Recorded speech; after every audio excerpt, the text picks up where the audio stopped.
ஸ்டேஷனுக்குள்ளே நுழைஞ்சவன் ticket வாங்க போனேன். மதுரையிலேருந்து திண்டிவனம் போகிறதுக்கு 3rd கிளாஸில் டிக்கெட் வாங்கினேன்.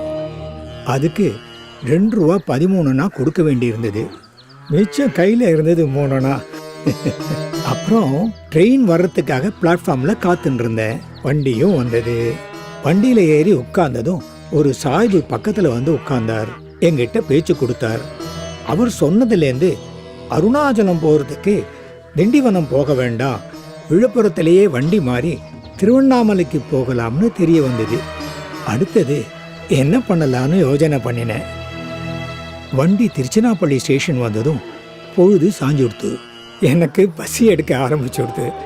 அரையணா கொடுத்து 2 பேரிக்காய் வாங்கினேன்.